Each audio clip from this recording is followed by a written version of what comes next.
الحمد لله رب العالمين، الحمد لله رب العالمين اللي ما ضيع تعبنا أنا وأنتم وكل الجمهور الاتحادي من مطالبات، من فيديوهات كثيرة كثيرة جدا كنا نستقصي فيها أخبار موسى ديابي. كنا نطالب بهذا اللاعب موسى ديابي اللي فعلا بصراحة يستحق أنه يرتدي تيشيرت نادي الاتحاد. كنا نطالب بأن يأتي هذا اللاعب موسى ديابي إلى نادي الاتحاد. الحمد لله رب العالمين حاليا، وانا بتكلم هذا الامر قبل يمكن فيديوين او ثلاثة، بانه خلاص موسى ديابي لاعبا لنادي الاتحاد. حاليا المركز الاعلامي لنادي الاتحاد، الصفحة الرسمية لنادي الاتحاد، صفحة موسى ديابي الرسمية ايضا، الرسميين كلهم تكلموا وقالوا بانه خلاص موسى ديابي لاعبا لنادي الاتحاد لمدة 5 مواسم ولله الحمد الى الامام. موسى ديابي ودع أيضا ناديه أستون فيلا على حسابه الرسمي، ونادي الاتحاد نشر فيديو 58 ثانية على كل منصات التواصل الاجتماعي للحساب الرسمي لنادي الاتحاد السعودي، فيديو التعريف عن ديابي والتعريف بأن ديابي حاليا ولله الحمد لاعبا لنادي الاتحاد الجناح اليمين اللي بإذن الله سيفتك بكل الأندية يلي سنواجهها بإذن الله في الموسم المقبل في الدوري السعودي. إضافة إلى أنه في هنالك لاعب مواليد قريب من نادي الاتحاد، في هنالك مصادر ربطته بنادي الاتحاد. بدنا نتكلم عن مسألة الاتحاد وإيدرسون والأخبار الجديدة في هاي الصفقة. إضافة إلى أنه بدنا نتكلم صحيح عن تصريحات ديابي، أول تصريح لديابي عن نادي الاتحاد وما صرح به عن نادي الاتحاد وعن جمهور نادي الاتحاد وعن تجربته اللي راح يخوضها بإذن الله مع نادي الاتحاد. أيضا بدنا نتكلم عن معسكر نادي الاتحاد وأخبار حاليا جديدة تخصه. فخلونا نفوت بالفيديو على السريع، خلونا ننزل هذا الفيديو بآخر الليل مشان ننام وإحنا مرتاحين، ومشان ننومكم أيضا وأنتم مبسوطين على خبر جميل تسمعونه بعدين تحطوا راسكم وتنامون. ولكن قبل ما نبلش بأي فيديو ما ننسى الصلاة على سيدنا محمد، اللهم صل وسلم وبارك على سيدنا محمد وعلى آله وصحبه وسلم. أيضا ما تنسى تحط لايك لهذا الفيديو، تشترك بالقناة مشان دائما يوصلك كل ما هو اتحادي أول بأول. وأيضا ما تنسى تقاطع منتجات أعداء أهلنا هنالك اللي هم أعدائنا وتدعي لأهلنا هنالك. الحمد لله رب العالمين، موسى ديابي لاعبا لنادي الاتحاد بشكل رسمي بأغلى صفقة شراء 55 مليون يورو. طبعا في نادي الاتحاد في هنالك أندية اشترت لاعبين بأكثر من هذا المبلغ بكثير، لكن موسى ديابي حاليا أغلى صفقة شراء في أو من بين لاعبين نادي الاتحاد اللي أجوا. أيضا في تصريحات موسى ديابي، صرح موسى ديابي عن جمهور نادي الاتحاد وتكلم عن تجربته مع نادي الاتحاد المقبلة، وقال: لقد اخترت الفريق الأفضل والجمهور الأفضل، سأبذل كل ما بوسعي من أجل خدمة نادي الاتحاد ومن أجل إسعاد جمهور نادي الاتحاد.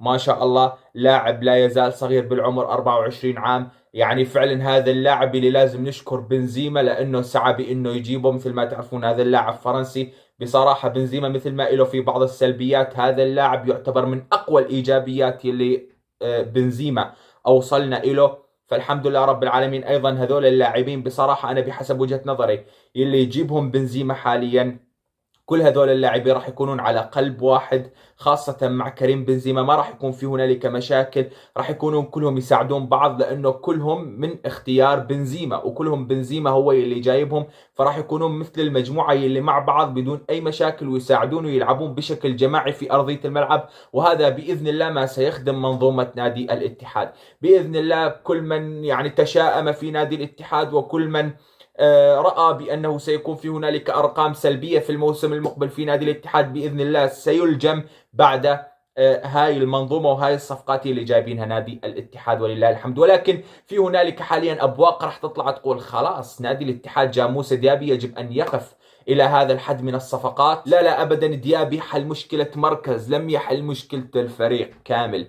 لا يزال في هنالك ضعف وهشاشة في المنطقة الدفاعية، وهذا ما يعتصر قلبي بصراحة ألما على الاتحاد حاليا، بأنه ماني شايف في هنالك خطة واضحة في هذا المركز، في مركز قلب الدفاع. شط لن يعود إلا لإياب الدوري السعودي لفترة التوقف الثانية، ولا يوجد سوى لويس فيليبي، هذا كثير الإصابات واللي أداؤه بصراحة غير يعني ما يطمحون إلى الجمهور الاتحادي، إضافة إلى سعد الموسى. كلنا شفنا سعد الموسى مع احترامي له، ولا يزال يعني ممكن يتطور إن شاء الله بالمواسم المقبلة، ولكن ما خرج تعتمد عليه الموسم المقبل. إضافة إلى حسن كادش، وكلنا شفنا إيش عمل حسن كادش أيضا الموسم المقبل. لا نريد أن نقع في أخطاء الموسم عفوا مو المقبل، الماضي. لا نريد أن نقع في أخطاء الموسم الماضي، نريد أن ندعم دفاعاتنا بشكل جيد. أيضا في هنالك مركز الحراسة يجب أن يدعم. مسألة جوتا والجناح اليسار حاليا بحسب رأيي إن لازم ننساه. جوتا يقدر يشيلنا الموسم المقبل بحسب رأيي، لكن أهم شيء حاليا إنه نجيب مدافع أجنبي على مستوى عالي، ونجيب إيدرسون اللي بإذن الله راح نتكلم عنه، أو يعني حارس بديل لإيدرسون، وأيضا راح نتكلم عن الأسماء البديلة. ولكن هاي المركزين لازم نتعاقد معها بعد ديابي، وديابي حل مشكلة ولم يحل باقي المشاكل، ولم يحل كل المشاكل. ألف مبروك للنمور في مسألة صفقة ديابي. وننتقل للخبرية اللي بعده ونتكلم عن إيدرسون. خرج قبل قليل جوارديولا مدرب السيتي وأعلن بأنه إيدرسون للآن يعني ما يعرف إذا كان راح يخرج من السيتي ولا لا، وقال بأنه يجب عليه أنه يختار مصير. رد بمنشور كتابي فابريزو رومانو على تصريحات بيب جوارديولا، وقال له بأنه إيدرسون اختار الاتحاد وهو يريد أن يلعب في نادي الاتحاد، ولكن لا يزال في هنالك مفاوضات ما بين الناديين، نادي الاتحاد ونادي مانشستر سيتي. نادي مانشستر سيتي لا ينوي التخلي عن إيدرسون إلا ما بين 50 و60 مليون يورو، وهذا الرقم لا يدفعه نادي الاتحاد بكل صراحة. ففي هنالك لا يزال مفاوضات، إذا لم تتم أو لم ترسي صفقة إيدرسون سيتم الذهاب إلى أريولا حارس ويست هام، أيضا اللي بصراحة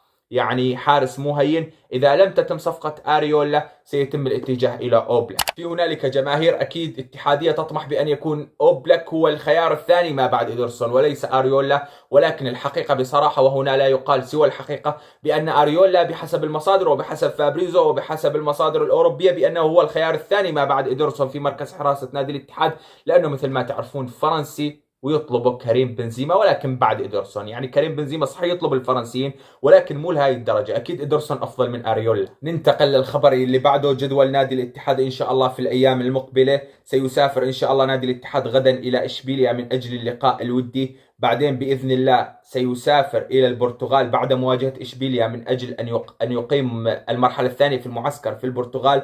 بعدين إن شاء الله سنواجه نادي فرينزي وديا يوم الأربعاء هنالك في البرتغال بإذن الله تعالى. بعدين سنعود إلى إشبيليا مرة أخرى من أجل مواجهة ريال بيتيس السبت المقبل. ننتقل للخبر اللي بعده. بحسب موقع ريلي فول موثوق بصراحة، في يعني تقدر تقول 80% موثوق، يقول بأن نادي الاتحاد في مفاوضات مع لاس بالماس للتعاقد مع الموهبة ألبرتو موليرو. ألبرتو موليرو هذا لاعب نادي لاس بالماس، يمتلك من العمر 20 عام، ويلعب في مركز الجناح اليسار وصانع لعب، خاصة في مركز صناعة اللعب. ما شاء الله لاعب شفت له فيديوهات متطور ومتألق جدا. لكن إن تمت هاي الصفقة أهلا وسهلا فيه، بصراحة لاعب لديه من الموهبة الكثير ويعتبر لاعب مواليد. لكن لاعب المواليد الثاني يجب أن يكون في مركز قلب الدفاع. نحتاج أن نسد هاي الخانة بأي طريقة ممكنة بكل صراحة. عندنا نقص في قلب الدفاع، في مركز قلب الدفاع. قل الحراسة أكيد إن شاء الله في هنالك حلول، إيدرسون أريولا أو بلاك، لكن الدفاع يا جماعة الخير لا نريد أن نقع بأخطاء الماضي. وبصراحة مع احترامي للاعب أحمد شراحيلي شط المدافع الشرس، لكني أنا مثل ما قلت لكم سابقا لا أثق في أي لاعب حتى لو كان ميسي وكريستيانو أكبر اللاعبين عندما يعودون من الرباط الصليبي بكل صراحة. وأحمد حجازي خير دليل ومثال. أداؤه قبل الرباط الصليبي مختلف تماما عن أداؤه بعد الرباط. الله يشافي يا رب، وإن شاء الله يرجع أقوى وأقوى. ولكن يجب أن نأخذ حذرنا، يجب أن نتعامل بالعقل وليس بالعاطفة. بس والله هذا كان فيديو اليوم. السلام عليكم ورحمة الله وبركاته.